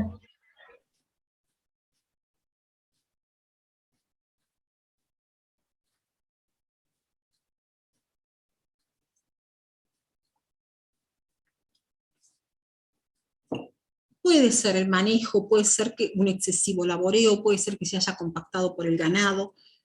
En síntesis, acá fíjense en cómo la estructura es tan determinante en la distribución de los poros del suelo. ¿Está bien? Entonces, esa es la idea, que observen cómo en estos dos suelos, a pesar que tenemos la misma textura, al tener diferentes estructuras, ¿sí? Y hasta el suelo está compactado en relación a cómo cambia las condiciones para el desarrollo de un cultivo, para la actividad biológica, para que ese suelo cumpla sus funciones. Entonces, ¿qué otra cosa ven acá? Además de la distribución, ¿qué es lo que se puede observar? ¿Cuál es el problema aquí? ¿Qué más se puede ver en el gráfico? ¿Qué más les está mostrando? ¿A dónde buscarían ustedes cuál es el problema? ¿Qué es lo que está pasando acá?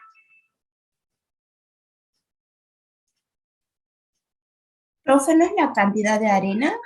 No lo leo bien, pero creo que tienen diferentes cantidades de arena.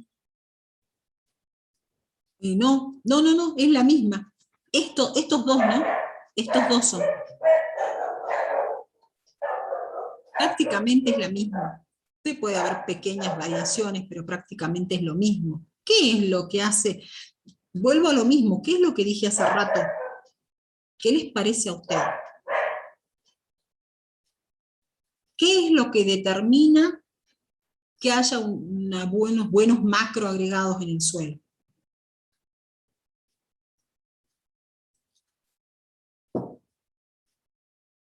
¿Cómo favorezco yo en un suelo que haya una buena estructura? ¿Cómo manejo un suelo para que un suelo tenga buena estructura? ¿Qué cuido? ¿O qué incorporo? ¿Materia orgánica, profe? Materia orgánica. Y eso es lo que ustedes están viendo acá.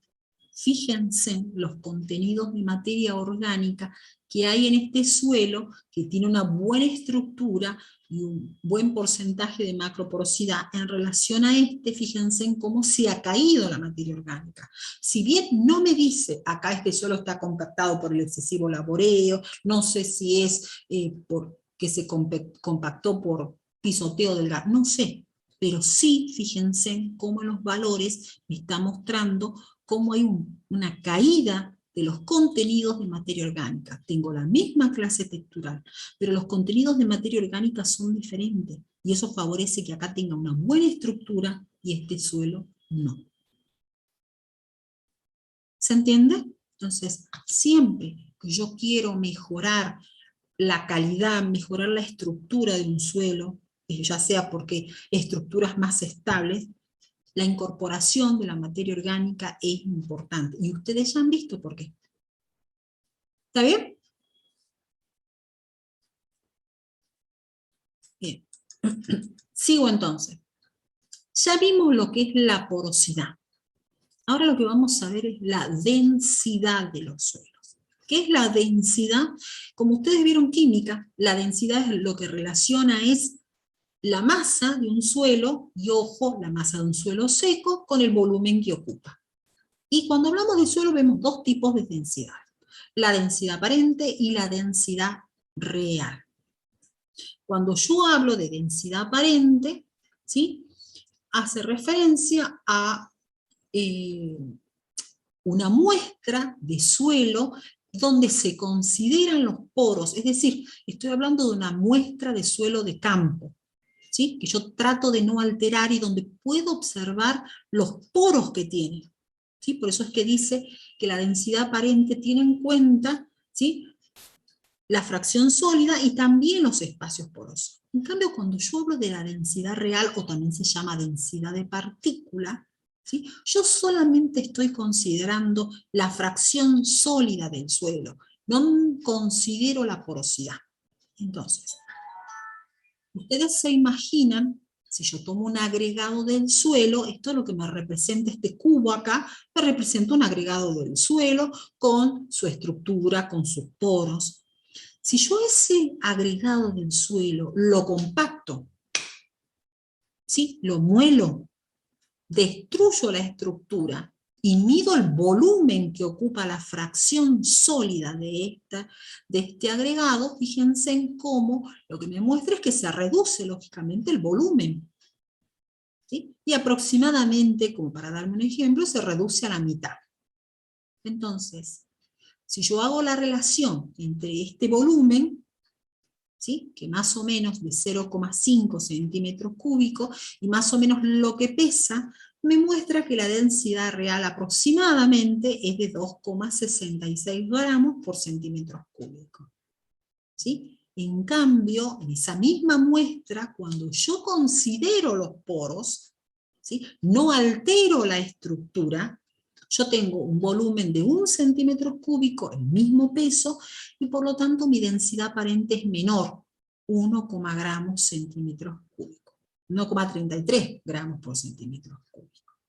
¿Sí? Entonces, ¿quedó claro cuál es la densidad aparente y cuál es la densidad real? En síntesis, la densidad aparente tiene en cuenta la estructura y la porosidad que tiene ese suelo, mientras que la densidad real solamente tiene en cuenta la fracción sólida de ese suelo, y el volumen que ocupa esa fracción sólida. ¿Se ha entendido? Sigamos comparando la densidad real y la densidad aparente. Definamos.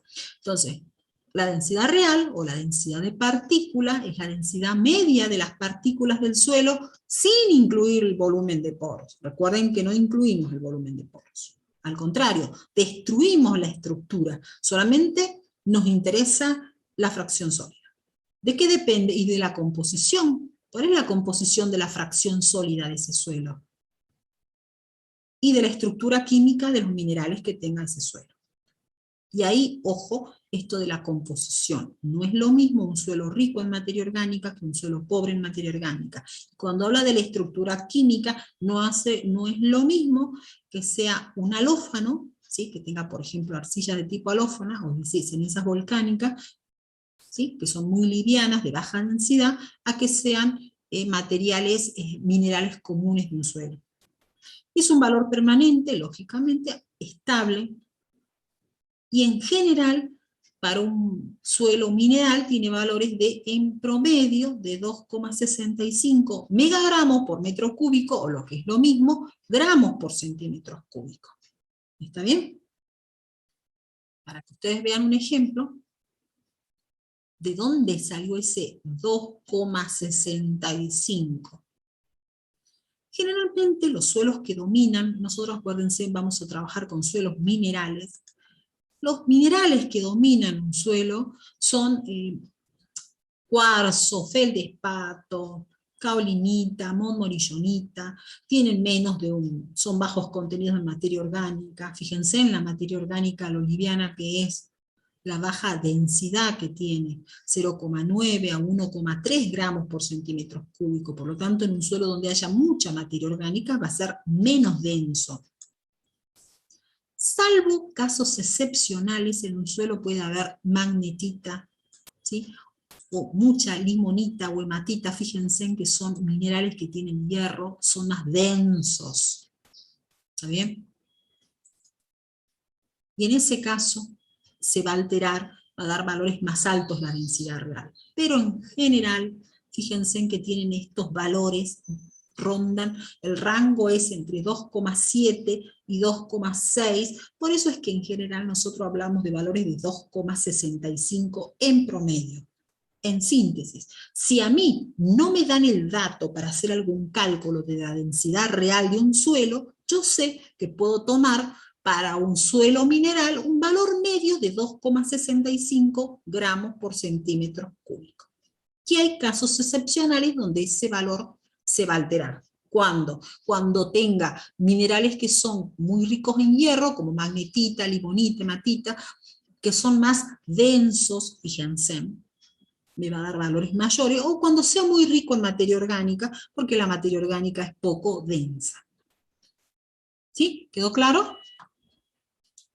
¿Para qué me sirve saber la densidad real? Ya van a ver que con la densidad real vamos a hacer cálculos, estimar cuál es la porosidad de un suelo. Porque la porosidad de un suelo se estima, en general no se mide, es más compleja. Lo que medimos es mucho más fácil, es la densidad. ¿Está bien?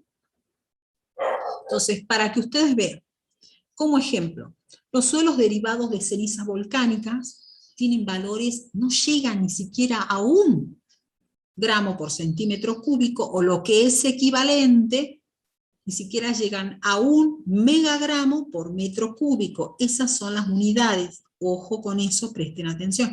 Son equivalentes. ¿Sí? Fíjense en los valores, 0,7 a 0,98.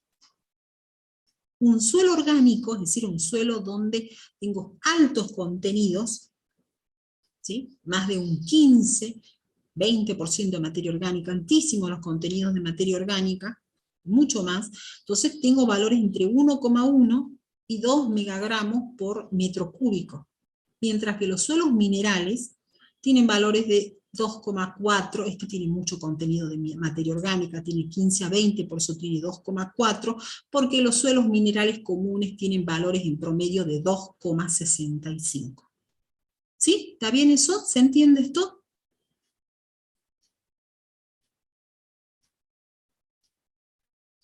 Sí, profe. Bien, sigo entonces.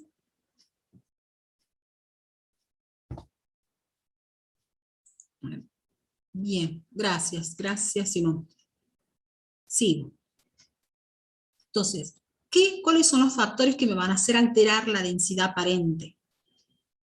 Bien, antes que siga de esto, voy a volver atrás para definir la densidad aparente. ¿Sí? ¿Qué es la densidad aparente? Ya vimos la densidad real, ¿sí? La que no tiene en cuenta los poros. Ahora veamos la densidad aparente, la que sí tiene en cuenta los poros, fíjense. Y ojo con esta que voy a hablar ahora, la densidad aparente, porque esta me interesa, ¿sí? ¿Por qué? Porque es la que se va a alterar por el manejo de un suelo, por el uso que le doy a un suelo. ¿Por qué? Porque es la que considera los poros. Entonces, la defino como la relación entre masa de suelo seco, sólidos, y el volumen total del mismo, incluyendo el espacio poroso. ¿Sí? Entonces, por eso es que dice acá, cualquier factor que influya sobre el espacio poroso del suelo me va a afectar la densidad aparente. La densidad aparente y la porosidad, ¿sí? Eso me da idea a mí del grado de compactación que tiene un suelo.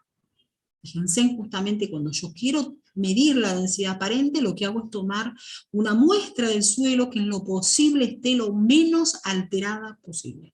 ¿Sí? Bien, entonces ahora veamos, ya que ahora sé que la densidad aparente se altera con el uso, se altera con el manejo que le doy a un suelo, veamos cuáles son los factores que la alteran. ¿Sí? ¿Qué la altera? Y la textura. ¿Por qué? Porque yo sé que los suelos de textura fina tienen una alta porosidad, y la densidad aparente y la porosidad son inversas. Cuanto más alta sea la porosidad de un suelo, menor va a ser la densidad, y es lógico, cuanto más poroso sea un suelo, hay más aire, lógicamente menor va a ser su densidad. Entonces, los suelos de textura fina sabemos que tienen valores de 1,25 gramos por centímetro cúbico en promedio, mientras que los suelos de textura gruesa tienen valores más altos, 1,65 gramos por centímetro cúbico. ¿Sí? Los suelos de textura media, 1,4 gramos por centímetro cúbico. Entonces, la textura afecta a la densidad. No voy a tener la misma densidad aparente. Fíjense lo que decíamos, la importancia de la textura. El estado de agregación del suelo. Lógicamente, cuando el suelo tenga una mejor agregación, una mejor estructura, va a ser más poroso, y si es más poroso, menor va a ser la densidad aparente.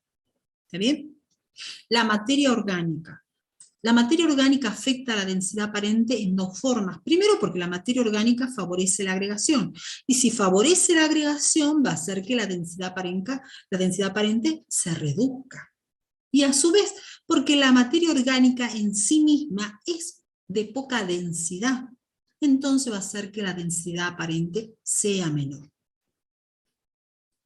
¿Qué más altera o modifica la densidad aparente? El manejo del suelo. Todo aquello que me altere la estructura de un suelo, y por lo tanto la porosidad del suelo, va a hacer que la densidad aparente aumente. ¿Qué más me altera la densidad aparente? El material original. ¿Sí? El material original no es lo mismo un suelo que viene de un material mineral común que un suelo que viene de cenizas volcánicas o que se trate de un suelo orgánico, porque ya vimos que son materiales con una baja densidad aparente. Recordemos que cuando se tratan de cenizas volcánicas no llegan a 1 gramo por centímetro cúbico. La profundidad del perfil. ¿Sí? Yo sé que un suelo que tiene una buena estructura, de acuerdo a lo que dijimos, tiene una menor densidad aparente. Los horizontes superficiales son los que van a tener más actividad biológica, más contenido de materia orgánica, por lo tanto los horizontes superficiales son más porosos, tienen una mejor estructura, tienen menor densidad aparente. A medida que se incrementa la profundidad en el perfil, la densidad aparente va aumentando. También aumenta, ¿por qué? Porque las capas que están por arriba de ese horizonte van a hacer peso, y lógicamente lo van a comprimir, entonces mayor va a ser su densidad aparente. Y ahí me voy a detener un poquito en cuanto al manejo del suelo. Recuerden que todo lo que sea manejo, excesivo laboreo, el pasaje de maquinaria, cuando el suelo esté en condiciones, es más susceptible de ser compactado, ya sea porque se cosecha, porque se recoge, por ejemplo, rollos en zonas silvícolas, o bien porque laboreo el suelo cuando el suelo está muy húmeda, todo eso va a tender a compactarlo. La excesiva cantidad de animales pastando, ¿sí? Que es lo que se llama carga, que puede haber por hectárea, o por ejemplo, incluso ustedes saben que hay animales que las cabras, por ejemplo, arrancan el pasto, eso también favorece a que ese suelo se compacta, no es lo mismo que una vaca que corta el pasto, ¿sí? Entonces, todo eso va a alterar la densidad aparente. Bien, seguimos, y acá llegamos a nuestra querida tabla de Israel. Esta tablita, fíjense, cada vez vamos incorporando más datos, simplemente es a modo de recordarles que tienen que ir estudiándola. Fíjense que además de los valores de densidad aparente, ya vimos que como a medida que el suelo es más fino, aumenta la porosidad, disminuye la densidad aparente. Fíjense en cómo aumenta la capacidad de retención de agua, ya sea capacidad de campo o en punto de marchitez permanente. ¿Sí? Vayan estudiando por lo menos los valores extremos, o sea, el suelo arcilloso, el arenoso y el franco. Estos valores hay que saberlos, ¿sí? Porque cuando ingresemos agua también vamos a tener que chequear esto. También vamos a incorporar estos datos. ¿Sí? Vuelvo a repetir, por lo menos los valores extremos, el arenoso, el franco y el arcilloso. ¿Sí? Lo único que quiero destacar de acá, fíjense en cómo lo que yo les decía. Cómo es inversa la relación entre la porosidad y la densidad aparente. Más porosidad, menor densidad aparente. ¿Sí? Bien. ¿Para qué sirve la densidad aparente? La vamos a utilizar en muchos cálculos. Para calcular la porosidad, para calcular el peso de la capa arable o el espacio aéreo y el drenaje, ¿sí? Como decía, el peso del acaparable, me interesa el peso del acaparable porque acá, a partir de esto puedo obtener valores, saber cuántos kilos de materia orgánica hay, de carbono orgánico, de arcilla, de arena, o cualquier, si quiero incorporar un fertilizante o algún producto, necesito saber cuánto es el peso del acaparable. ¿Sí? También me sirve la densidad aparente, ya van a ver, para pasar de la humedad gravimétrica a humedad volumétrica, para calcular láminas de riego, o sea que la densidad aparente la tenemos que manejar. ¿Cómo determino la densidad aparente? Hay numerosos métodos, nosotros nos vamos a detener estos tres son sencillos, fíjense, pero me detengo simplemente porque lo van a poder utilizar en el práctico, como para que tengan idea. Entonces, la densidad aparente puedo utilizar el método del cilindro, el método de hoyo o excavación y el método de parafina. Como bien dice acá el método del cilindro, se utiliza un cilindro. Pensemos que en todos los casos yo tengo que tratar de mantener inalterado el suelo. Es decir, que realmente conserve los poros que debe tener. Entonces, ¿de qué se trata el método del cilindro? Este es un cilindro que se utiliza, fíjense en que tiene un corte bisel, ¿sí? Lo que yo hago es introducirlo, acá se observa, fíjense en el corte bisel que tiene, para introducirlo en el suelo. En este caso me está mostrando cómo han introducido este cilindro en la superficie del suelo para determinar la densidad aparente. Lo que hago es introducirlo, luego siempre las condiciones ideales para determinar la densidad tienen que ser que el suelo esté húmedo, o sea, que no ofrezca resistencia a la introducción del cilindro, ¿sí? Que sea húmedo y ni excesivamente seco ni mojado, porque eso también no se puede trabajar así. Lo ideal sería que el suelo esté húmedo, ¿sí? Entonces introduzco este cilindro donde yo conozco su volumen, ¿sí? Conozco el volumen de este cilindro, fíjense en cómo yo extraigo el cilindro llevándome la muestra del suelo.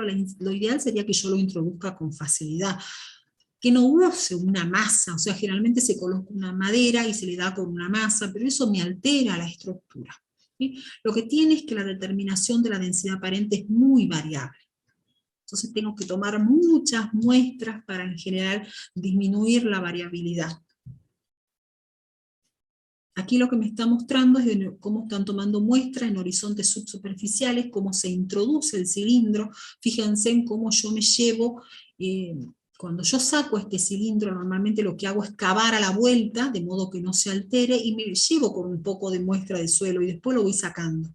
Con un cuchillo voy emparejando los valores, ¿sí? Y este cilindro después me sirve para llevarlo a estufa, hasta que tenga peso constante. La estufa normalmente está a una temperatura de 105 grados centígrados. Lo llevo hasta que yo voy pesando la muestra y se mantiene constante. Por eso es que se dice a peso constante. Entonces, sabiendo el peso de la muestra de suelo seco y conociendo el volumen, puedo hacer la relación masa sobre volumen. Ahora, esta técnica es complicada cuando el suelo es pedregoso. Cuando quiero hacer esto es un problema. ¿Por qué? Porque lógicamente si hay pedregosidad o hay muchas raíces, es difícil enterrar, se va a arruinar el cilindro y no se puede. Entonces, cuando se trate de un suelo pedregoso, yo voy a utilizar otra técnica que se llama la técnica de excavación o del hoyo. Es decir, yo voy a hacer un pozo en el suelo y voy a determinar el volumen de ese pozo, por ejemplo, rellenando ese pozo con arena o agua, de modo tal que yo pueda después determinar el volumen. ¿Está bien? Porque acá el cuello de botella para determinar la densidad aparente es el volumen en estos casos. O sea, ¿cómo hago para saber el volumen de la muestra de suelo que me estoy llevando? Por eso se utiliza arena, por ejemplo, una arena fina, saco la arena y utilizo una probeta y determino el volumen. O agrego agua, ¿sí? Tengo una probeta, voy agregando agua y me fijo cuánto estoy gastando de volumen de agua. Sí, me fijo. ¿Cuántos cilindros se deben tomar de muestra para que sea varios? Por ejemplo, no, tenéis que tomar varios, incluso depende de la variabilidad del suelo. Más vas a tener que tomar, por darte una idea. Si vos tenés mucha variabilidad en el suelo, tenéis que hacer varias repeticiones incluso. Hay lugares donde ustedes en unos cuantos metros tienen mucha variabilidad, ese es el problema. Pero igualmente se utiliza, ¿no? No es que no se utilice, pero depende de la situación del suelo, son varias muestras las que tomamos. Más variable, más muestras tienen que tomar. ¿Sí? Ya les voy a mostrar un ejemplo, pero por darles una idea, ustedes toman un valor, nos pasó a nosotros de tomar varios valores y aún así no conseguíamos la desviación estándar grande. Hay mucha variabilidad.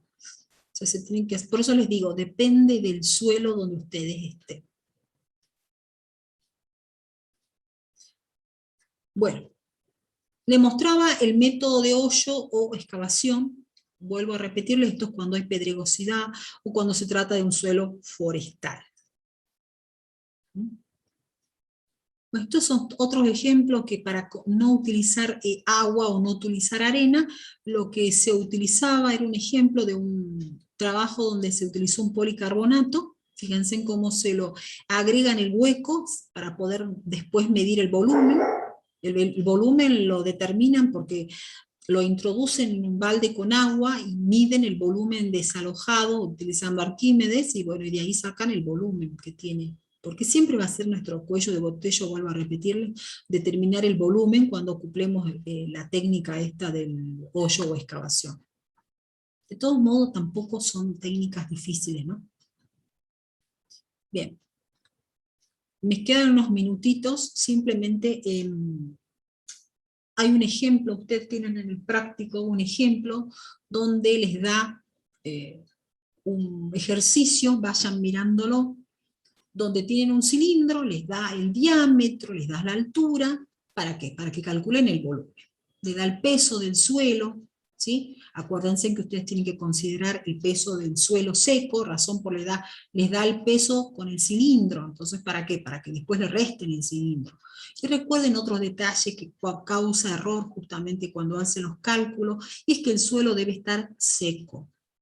Para hacer cálculos de densidad aparente, el suelo debe estar seco. Entonces, yo les dejo el PowerPoint, ustedes tienen acá el desarrollo del práctico, fíjense en las fórmulas, ¿sí? Cómo van a calcular el volumen del cilindro, cómo calculan la densidad aparente, cómo aplicando la formulita calculan la porosidad, ¿sí?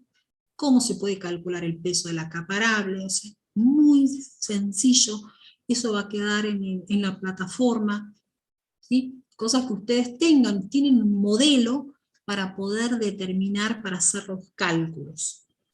El lunes tenemos consulta, ¿sí? Entonces, vayan haciendo los ejercicios, realmente es muy sencillo, generalmente son todas, o son aplicar estas pequeñas fórmulas o una regla de 3 simples, no hay más. Entonces, el lunes ustedes pueden hacer consultas, ya saben que el lunes tienen consulta conmigo, y cualquier duda me consultan. Entonces le queda esto para que ustedes puedan resolver el ejercicio. Sí, está paso a paso, fíjense en que está paso a paso cómo tienen que hacer el ejercicio, un modelo, y cómo por lo tanto con esto van a poder resolver los ejercicios del práctico. ¿Sí? No sé si quieren hacerme alguna pregunta, les quedó alguna duda, alguna cosita. Los escucho.